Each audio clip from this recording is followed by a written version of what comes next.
which is what we saw in St. Louis last night. Do we have any more severe weather to talk about the next few days? Let's check it out with Todd. Thanks so much, Jeff. Tornado last night. We'll have the latest as the tough clean process begins. And a dry spell's gone far too long. Restore your... You look at all that destruction, and what really comes home to me is that it's a miracle nobody was seriously injured. At least we don't know of anybody yet. Mother Nature's wrath has been intense over the last couple of weeks, and last night definitely was no exception. Yeah, I know it. You know, a tornado tore through the St. Louis metro area, leaving behind truly a wide path of devastation. By the way, the date is April 23rd, I believe. Especially back in Missouri, a lot of these cells were rain wrapped. We actually 2011. shot this from KDR Media earlier on, saying that a lot of these were very difficult to see. Of course, much more evident if you're actually on the ground there. It actually crossed the highway. You can kind of hear it. At one point, the chasers actually had to stop traffic to keep people from driving right into the storm, which with rain-wrapped storms is a specific danger. And right now, conditions are much improved, but we're starting to get a better look at some of the destruction. Let's check it out. On the right, you'll see homes obliterated and yards littered with debris. I think we have that. Maybe not. All right.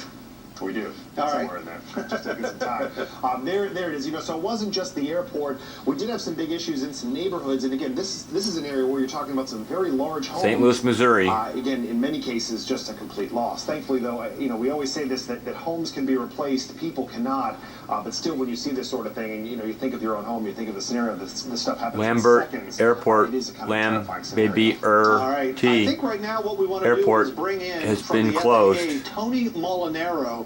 He's with the FAA, and first of all, thanks for joining us today, Mr. Molinaro. The airport was destroyed. You're welcome. And just curious, Tony, at least how extensive the damage is, again, at least what can you tell us, I should say, about what the FAA is doing in a scenario like this? From the FAA point of view, since early this morning, our tower has been operational. We do have our radios, our electricity, the radar that we use, that we need. Everything's been operational since this morning, early this morning, and we can use runway 30 right for flights. So whenever anyone's ready to take off or land, we do have a runway that's safe and able to use. So we're ready, standing by to get flights back in and out. Yeah, from what we understand from the mayor and from the airport manager, they're hoping to get Lambert Field 70% operational by tomorrow. You're saying that the FAA definitely will be ready to go?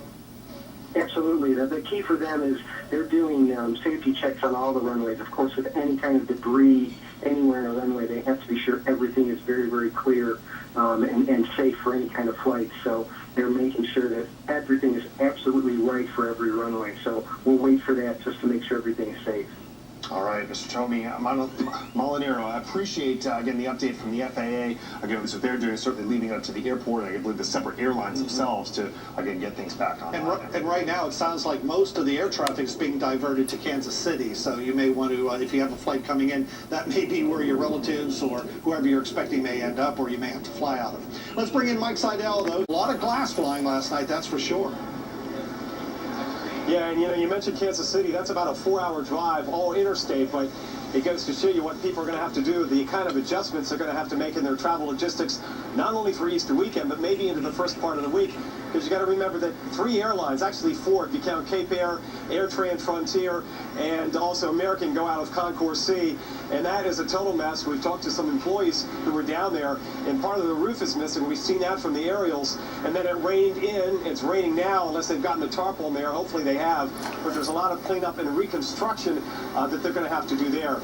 Meanwhile, look at this. These are those windows we've been talking about, these huge windows, and the last one down here in the bottom right corner. Baseball-size hail. So they could put a new one in, and they banged and banged with hammers. 2 gentlemen banged and finally got that out after about 3 minutes. It was not an easy chore, so they got to replace all these windows. This is the main part of the terminal built back in the mid-1950s.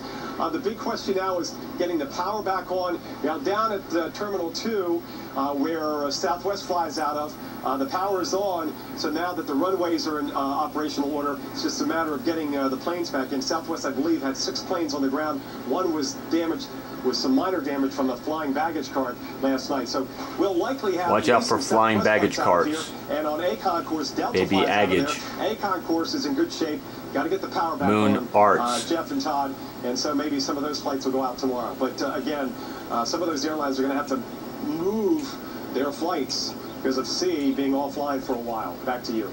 And it is comforting, Mike, to see that it seems like the airport really knew what to do. The tornado warning came up. They know there's a lot of glass. We saw some video of people in the airport, but they managed to get everybody to a safe piece of the airport. So, of course, in this case, people were safe. Yeah, only 2 folks, we heard at the press conference, 2 people were hit by flying glass on the concourse. 2 others were passengers. So, and nobody was killed in the entire Metro St. Louis area. So the warnings and watches paid off. All right, thank you very much, Mike Sadell. We'll be back to you out there in Oldham County and northern Shelby County as well until noon Eastern. So again, managed to drop at least the warning back to the west, but now that storm progresses eastward, still with the potential of hail. Again, so certainly a core in that storm. And if you live to the east of that area, you may want to at least kind of take some precautions. Hail, hallelujah. Amen, brother in Christ. Or park it under some kind of at least enclosure. Just hail to all the help chiefs. Out, in that case, 1-inch diameter is about where you start to see the potential for damage, but really once you get beyond that, certainly a major issue for your cars. Meanwhile, there's a look at the setup. Again, this whole area, even though the system is really starting to push off into northeastern Canada, it's left a frontal boundary here that's really just going to sit here for the next couple of days. So as you see that front showing up in a lot of our graphics, kind of picture that as the focal point for some of the rain as we go really through the rest of today, Sunday, and even into Monday. This is what's left of the actual system itself. Again, the front trailing down basically through southern New England, right back into the Ohio Valley. That piece of it will stay in place, at least some of these snow showers. Again, a very short-lived scenario. I'm sure some folks at least happy to see at least a few flakes, but noticing in temperatures, very borderline. Of course, yeah, we're well into April. Jeff? All right, let's check out some of the eyewitness pictures and video, the viewers. Look at this spectacular shot here. This is from Mineral Wells, Texas. This is the Possum Kingdom Lake wildfire. Again, Texas has been burning unbelievably because of the drought scenario and, of course, all these wildfires. Let's head down to Starkville, Mississippi. I was here in the studio when we were dealing with this storm over Mississippi State University. Some tremendously ominous clouds there and some large hail. And in Raleigh, North Carolina, again, well, we'll get to that one next hour, but we do want to remind everybody, if you see it, Ohio River, the Mississippi River, depending exactly where you are, it depends as to exactly 10 how much inches of rain forecast from Oklahoma City to St. Louis over the weekend. It's going to be a lot of flooding in the next couple days in the Midwest. Especially once you get north, really up towards Quad Cities, along portions of at least the Mississippi River is where you're seeing some of the bigger issues there. But there are so many spots now, especially when we're talking about this whole setup with this front, again, sweeps through the area at least to the north. This piece of the system sweeping out to the north and east, but it kind of leaves this boundary hanging. So some areas really maybe stay south of Tulsa, north of Little Rock. Some of these areas are going to be really in the zone for rain showers, really not just today and tomorrow, but as Jeff alluded to, really through the beginning of this coming week, some areas going to see some substantial rainfall amounts, in some cases almost up to 10 inches. So wild numbers there. There's a look at a lot of the warnings. You're talking about the little blinking boxes there. Those are ongoing flash flood warnings. So right now, areas that travel may be very difficult, really want to be careful out on the roadways. We'll actually zero in on some of those specific warnings in just a bit. For now, let's send it over to Jeff. all right, Todd, the latest trend in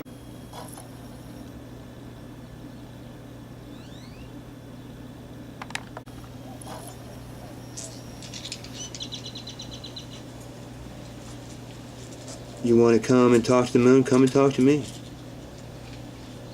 Actually went right over the Spirit of St. Louis Airport. Oh, dear. Oh, excuse me, Lambert. It went over Lambert Field. At approximately 8:15 this evening, the St. Louis Lambert Airport was hit by a severe storm. The wind came up. Me and the gentleman behind the counter tried to hold the door closed. It was pushing so hard, I told him, we got to get out of here. We let the door slam open, and we dove behind the counter as the windows blew out. This is really the case throughout the main terminal. Tons of glass. I was walking through the terminal in here and I was seeing spatters of blood. They say that's the case throughout much of the terminal, especially in the C concourse. You can see just pieces of twisted metal there in the parking garage just right it could be a bloody across the way silicone from us. treaty for all There's I care. actually a shuttle van that is teetering on the edge. 4 people at the airport were taken to the hospital, and the airport is closed indefinitely. Tornadoes and severe weather had much wider implications in the St. Louis metro area. Trees and power lines were down, knocking out power to over 40,000 customers, and traffic on Interstate Only 270 was 40,000? slowed to a Man, standstill. that's Well, I'm lucky. stuck in traffic. I No was one at got Mass hurt, at the that's Holy lucky. Spirit Parish when the tornado passed by and took the steeple and part of the roof. I'm here stuck, and I'm worried, that my family's okay. There was some damage reported, but considering the devastation last weekend in the Raleigh, North Carolina area, it could have been much worse in St. Louis.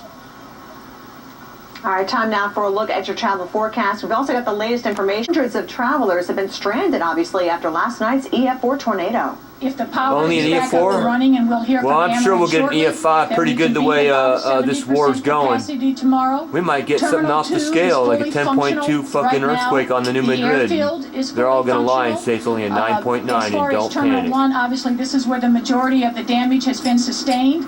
But we believe that the A concourse, if the power is back up, can be fully functioning tomorrow. And again, the National Weather Service surveying some of that damage, saying it may have been an EF4 tornado striking portions of North St. Louis County Friday evening.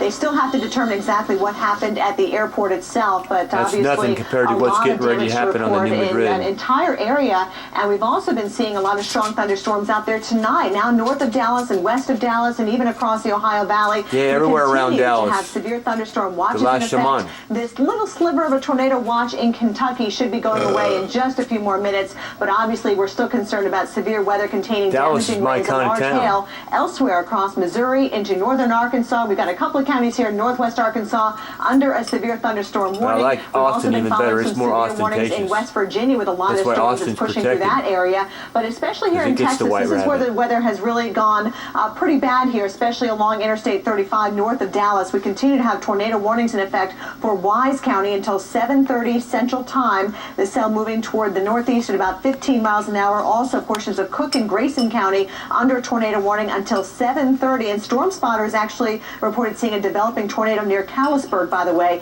moving to the northeast at 30 miles an Callisburg. hour. Seek shelter immediately. Adam? Seek shelter immediately. Okay, hey, Imminent tomorrow, threat. Easter Sunday, right? Tea So or let's nada. get to that forecast here. Some interesting cities. You see the theme here, right? All egg and rabbit based. Egg Harbor, Wisconsin, 58 It's all degrees. egg and a rabbit little based sunshine. theory and Sounds like technology. conditions for Everything's egg and rabbit Easter based. eggs, Kelly. On Eggleston, parade. Virginia, a little warm. Maybe On get tirade. fired up early. It's a And then rampage. Rabbit Run Park, Missouri. It's a rabbit rampage. Rabbit Run Park, Missouri. Is that insensitive? No. Rabbit Run Park, Missouri. Wait a second. Misery in Missouri. And then Candyland Park, Florida, Candyland 98 Park. degrees. Ooh, no Egg perishables Harbor. in the eggs if you're hiding them outside. Egg With some of that warm. If you don't find them, you're in trouble. Well, thank you They so all, much all, for all, watching Weather all Center tonight. should You take can a join us stroll at down 10 Candy o'clock Eastern. Corn Lane. Updates on all of They our all should take That's right, a don't stroll forget, down we're Candy online Corn Lane. 24/7. Just be sure to log on to our website Eggleton. at weather.com. Sign that All right, stay scroll with us, guys. We'll be back later. with blood on it. Confirmed EF-rated tornado count from this month shatters the previous old April record, which was 267. Which back in 1974, that was the year of the super outbreak, and most of those tornadoes were within the super outbreak. That's right. Now, Lambert St. Louis Airport is back open for business in a limited capacity this morning, and this is new EF2 video. tornado Right today hit marks the first departures since Brian's Lambert storms. Field in This video St. just Louis came in a couple of minutes ago Airport. with passengers arriving at No the one was airport. Officials killed. say passengers should check with their carrier before heading to the airport, as there Few are still minor a number injuries, that's of it. canceled flights. Millions Right of now, dollars we're of getting the damage. latest on the aftermath of the St. Louis tornadoes. Missouri's governor walked over the worst hit areas yesterday. He says that people got a 34-minute warning that the tornadoes were coming, and that saved countless lives in the situation. 750 homes in the St. Louis area were damaged. 100 are uninhabitable. Now, residents in suburban St. Louis are cleaning up the damage left in the wake of Friday night's EF4 tornado. Meteorologist Mike Seidel joins us live from one of the hardest hit neighborhoods in Bridgeton, Missouri. Good morning, Mike. And good morning, Maria. This is where the tornado touched down Friday evening and produced the worst damage. This is EF4 damage, the enhanced Fujita scale, partially developed by Dr. Greg Forbes, a severe weather expert, runs from 1 to 5, so 4 is pretty bad, and it's the first EF4 of the season. You get a sense this home almost flattened. The steps going upstairs, the second floor is gone. EF4 damage, wind speeds anywhere from 166 to as high as 200 miles an hour. And one of the saddest stories, well, one of the best stories we hear is there are no injuries out here. Everybody heeded that warning, but in the foreground you see that Coldwell Bankers